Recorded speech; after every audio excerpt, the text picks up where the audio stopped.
I'm Dr. Manny Baton. I'll be your host and moderator in this webinar. Webinar 2 is a sequel in the story of the whole summit, and we are responding to a theme. What are the challenges that Industry 4.0 brings to higher education?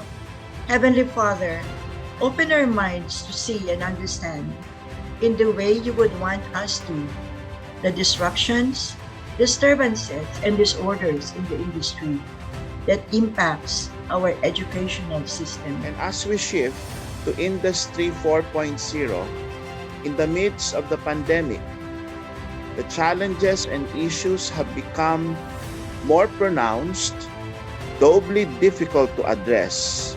We need to think to calibrate our strategies to address these challenges.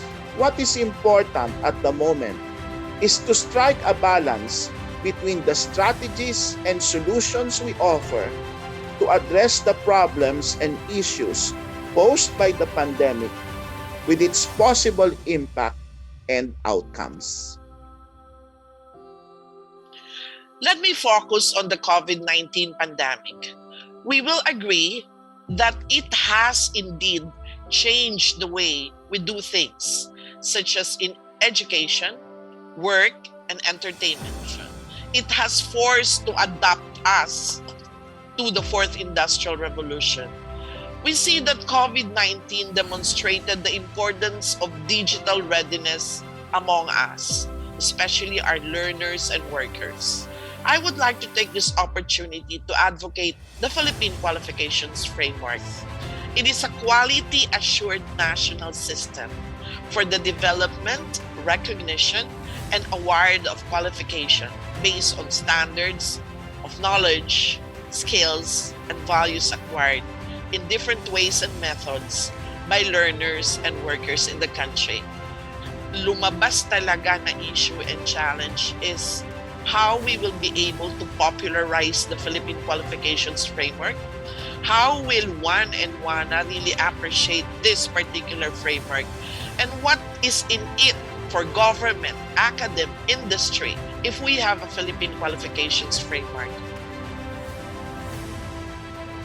Ang edukasyon, agham, teknolohiya, sining, kultura, pati ang palakasan at pareho po ang DepEd at CHED, ang higher education institution, may kinalaman po rito ay dapat pong bigyan ng prioridad ng Estado to foster patriotism, nationalism, accelerate social progress, and promote total human liberation and development. At nais ko lang pong diinan kung bakit po mahalaga itong forum na ito.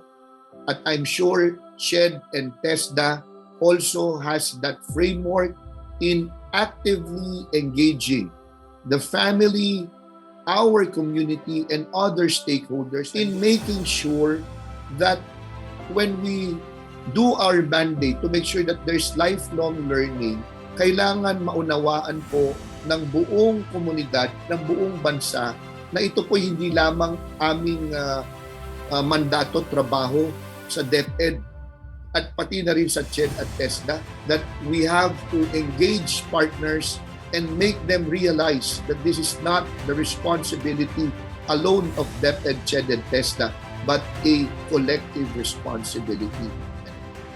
Higher education needs to move beyond existing approaches. It needs to restructure and utilize new methods of teaching and learning. This process of restructuring higher education must start with restructuring basic education. Learners need a strong foundation in literacy and numeracy. It is imperative that we restructure our education system immediately. We cannot stand still. We must redouble our efforts to shorten the gap or even overtake the other countries. Primary barriers to Industry 4.0 are lack of financial capability and unfamiliarity.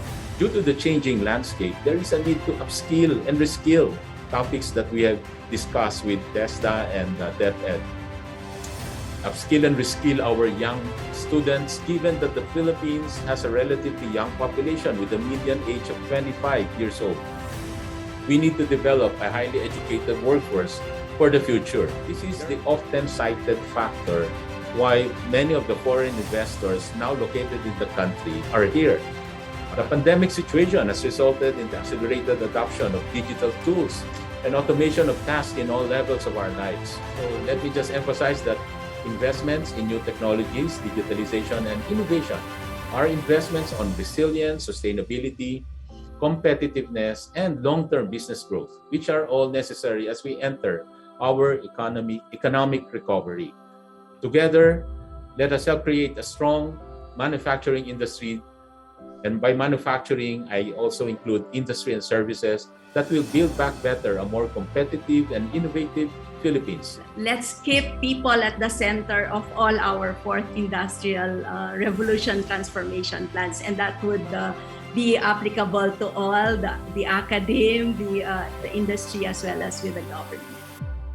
Okay. I would like to reiterate my call to look into the advocacy ng PQF, the Philippine Qualifications Framework, and also look into pursuing and offering TVET qualifications in the institution. Yun, alam niyo mga anak, may katapusan din lahat ito, ang pandemyang ito mga anak ay matapos. Maging matibay kayo mga anak, mag-aral mabuti, mahalin ang mga magulang at pamilya, at maging responsableng Filipino.